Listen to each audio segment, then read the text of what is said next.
तो आज बात करते हैं कीबोर्ड की। आप जानते होंगे जब भी हम अपना डेटा जो है मुकम्मल कर लेते हैं तो हम इंटर हार्डली क्यों प्रेस कर देते हैं। हमारे कीबोर्ड पर जो अल्फ़ाबेट लिखे हुए हैं ये रैंडमली क्यों लिखे हुए हैं, अल्फ़ाबेटली क्यों नहीं लिखे हुए। जो स्पेस का बटन होता है ये बड़ा क्यों होता है। F और J पर जो बाउंस बना हुआ होता है ये क्यों बना हुआ होता है, इसका मकसद क्या है। अगर आपको भी इनके बारे में नहीं पता तो जानते हैं इस वीडियो में ये सब क्यों ऐसे किया जाता है और इनका मकसद क्या है। तो बिना टाइम ज़ाया किए वीडियो को स्टार्ट करते हैं। तो लेट्स बिगिन।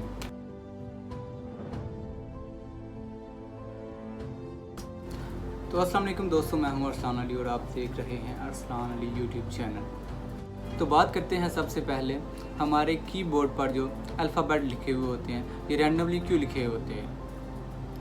ये अल्फ़ाबेटली क्यों नहीं लिखे हुए होते, यानी कि ABCD के हिसाब से क्यों नहीं लिखे हुए होते, ये रैंडमली क्यों लिखे हुए होते हैं। तो इनके पीछे भी एक कहानी है। जो पहले टाइपराइटर हुआ करते थे तो लोगों की जो स्पीड जो है वो बड़ी फास्ट हुआ करती थी।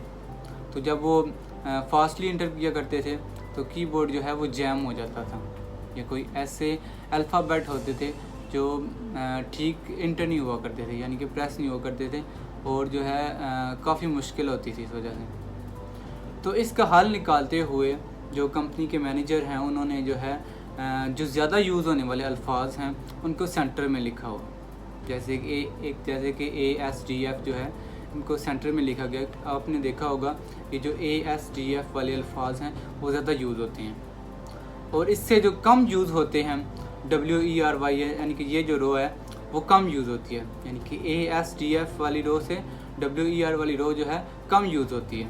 और सबसे कम जो रो जो है यूज़ होती है वो Z वाली रो है, यानी कि सबसे आखिर पर होती है।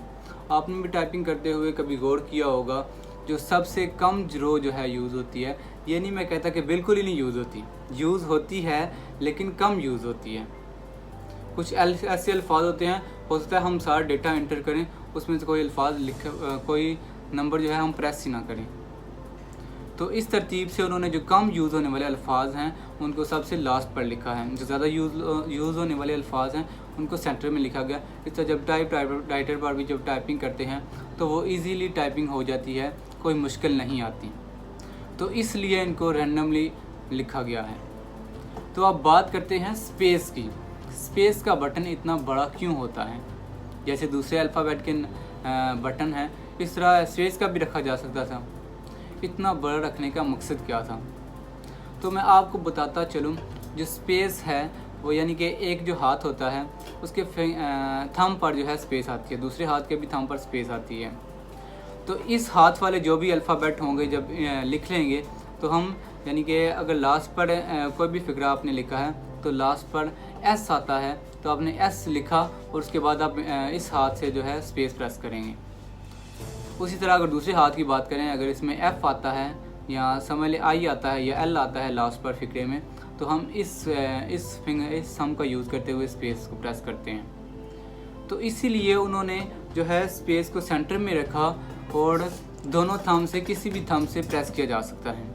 ऑलमोस्ट जो ज़्यादातर टाइपर होते हैं वो जिस हाथ से स्पेलिंग के ख़त्म हो रहा है, जो अल्फाज जो ख़त्म हो रहा है उसी के थंब से जो है प्रेस करते हैं। तो अब बात करते हैं F और J पर बाउंस बना हुआ होता है, ये क्यों बना हुआ होता है। तो चलिए जानते हैं ये बाउंस क्यों बना हुआ होता है। ये बाउंस असल में नबीना लोगों के लिए बनाया गया है। कुछ ऐसे भी होते हैं लोग जिन्हें नज़र नहीं आता, जिन्हें हम नबीना कहते हैं। तो वो जो है बिना देखे F पर जब वो उंगली रखते हैं तो उन्हें बाउंस महसूस होता है, तो उन्हें पता चल जाता है कि हम जो है हमारी उंगली जो है वो ठीक यानी कि ऊपर आ रही हैं, यानी कि A पर जो है वो पहली उंगली होगी, S T F, और इस तरह जो है हमारी उंगली जो है ठीक आ गई हैं। तो इस तरह वो जो है अपने हिसाब से जो है टाइपिंग करना शुरू कर देते हैं।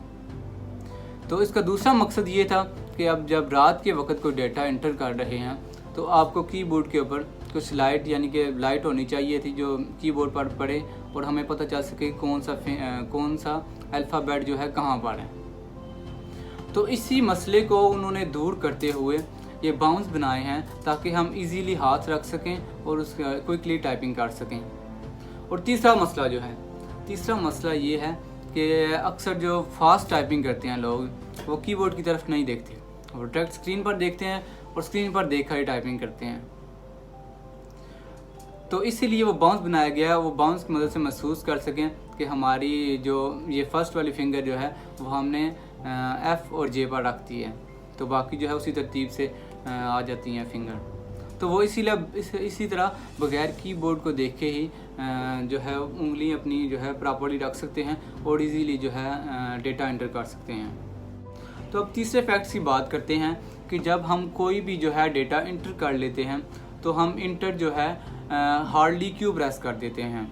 बाकी जो है बटन जो है हम आराम से प्रेस करते हैं, लेकिन जब हमारा डेटा सारा मुकम्मल हो जाता है तो हम इंटर ऐसे प्रेस करते हैं। साथ वाले भी सुनते हैं जी, साथ वालों को भी पता चल जाता है जी फलां बंदे ने जो है अपना डेटा मुकम्मल कर दिया है, अब उसके इंटर की आवाज़ आ चुकी है, उसने डेटा मुकम्मल कर लिया है। तो मैं आपको बताता हूँ इसके पीछे की रीज़न क्या है। तो रीज़न ये है, जब हम सारा डेटा जो है मुकम्मल करते हैं या जैसे हमने हाथ रखा हुआ होता है कीबोर्ड पर, तो वो जो है हर बटन पर एक उंगली होती है, यानी कि F और J पर, यानी कि एक उंगली, ये जो F है या J है, J पर ये एक उंगली होगी तो वो आराम से प्रेस होगा। तो जब इंटर जो है क्योंकि साइड पे होता है तो हमारी उंगली जो है वो इंटर पर नहीं जा सकती, यानी कि ये जो छोटी उंगली जो है वो इंटर पर नहीं जा सकती, तो इसलिए हमें पूरा हाथ उठाकर इंटर पर रखना होता है।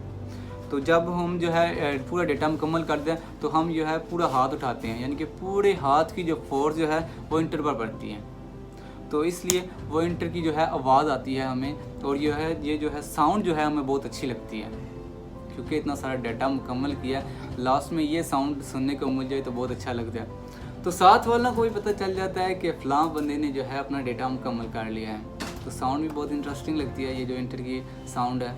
तो इसलिए हमें जो है ये हार्डली प्रेस करने को मिलता है, क्योंकि पूरे हाथ की जो फोर्स जो है वो इंटर पर होती है। तो दोस्तों ये थी रीज़न जिससे हमें रैंडमली कीबोर्ड पर नंबर लिखे हुए मिलते हैं, और इसी इंटर को हार्डली क्यों प्रेस किया जाता है और स्पेस का बटन इतना बड़ा क्यों होता है। उम्मीद करता हूँ इस सवाल के जवाब आपको मिल गए होंगे। अगर आपको फिर भी कोई मसला हो तो नीचे दिए के कमेंट सेक्शन में आप पता कर सकते हैं जो भी आपको इश्यू हो। तो ऐसी इंटरेस्टिंग वीडियो लेकर हाजिर होते रहेंगे, तब तक के लिए इजाज़त दीजिए। अल्लाह हाफिज़।